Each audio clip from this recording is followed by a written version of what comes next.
Assalamualaikum warahmatullahi wabarakatuh.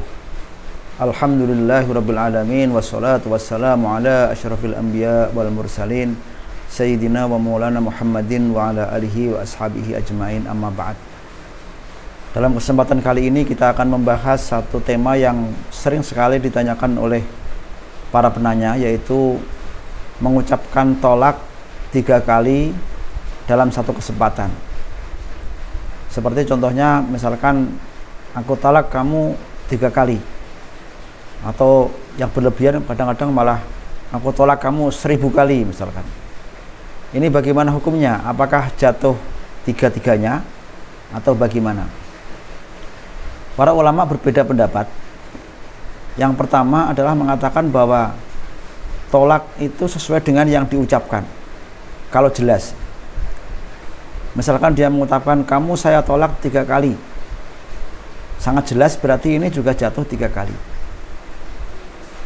Karena kata-kata itu mencerminkan hatinya. Kalau dia ngomong secara jelas berarti hatinya sangat jelas. Ini pendapat mayoritas ulama, termasuk mazhab 4, yaitu mazhab Hanafi, Maliki, Syafi'i, dan Hambali. Dalilnya apa? Yang pertama adalah hadis Ibnu Abbas radhiyallahu anhu bahwa beliau berkata bahwa tolak pada masa Rasulullah itu tolak 3 dianggap 1. Ini berlaku pada masa Abu Bakar juga dan masa Umar. Selama 2 tahun dari masa Khilafah Umar. Setelah itu Sayyidina Umar berkata bahwa manusia sudah paham, orang-orang sudah paham, dan mereka juga agar tidak tergesa-gesa dalam perkara. Oleh karena itu, sejak zaman itu Sayyidina Umar menerapkan bahwa tolak dengan ucapan 3 kali sekaligus itu juga jatuh 3 kali. Nah, ini dianggap sebagai ijma' para sahabat ataupun ijma' para ulama.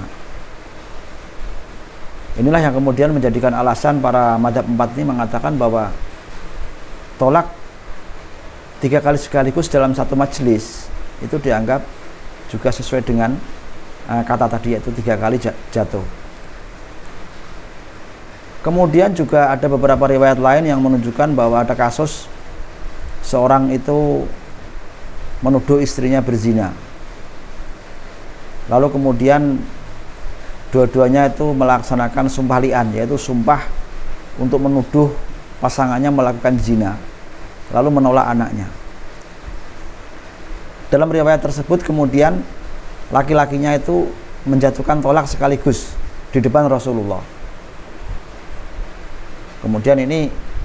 Kemudian juga Rasulullah membiarkan. Ini menunjukkan bahwa tolak 3 sekaligus itu juga sah.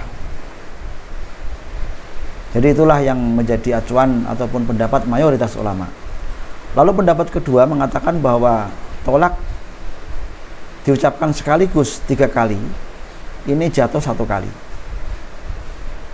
Ini adalah pendapat yang diikuti oleh beberapa ulama seperti Ibnu Taimiyah, Ibnu Qayyim, Imam Sun'ani, Imam Syaukani. Ini dari orang-orang Syiah.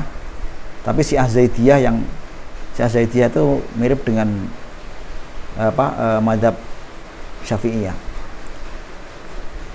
Jadi mereka beralasan bahwa tolak seperti ini itu tidak sesuai dengan anjuran tolak yang diajarkan oleh Rasulullah. Dan itu menunjukkan bahwa kalau itu tidak sesuai dengan Rasulullah berarti tidak sah dan dianggap sebagai 1. Jadi kemudian juga karena alasannya lagi juga karena bahwa kebijakan Umar tadi itu tidak dianggap sebagai nas, tetapi dianggap sebagai pendapatnya Sayyidina Umar. Lalu bagaimana kita mengambil? Tentunya yang hati-hati ya, kita harus mempertimbangkan dua pendapat ini, apalagi pendapat yang mengatakan bahwa tolak sekaligus itu juga jatuh adalah pendapat mayoritas ulama. Oleh karena itu ya sebaiknya kita hati-hati ya hati-hati mengucapkan tolak. Kalau sudah ngomong dengan serius dan dengan bahasa yang jelas, maka tidak bisa dipungkiri lagi bahwa itu menjadi tolak yang sah. Kemudian khuruj minal khilaf itu juga dianjurkan. Ya, kalau ada dua pendapat ini, ya sebaiknya kita menghindari khilaf. Menghindari khilaf itu ya hati-hati. Apalagi ini masalah kaitannya dengan keharaman dan tidaknya berhubungan suami istri.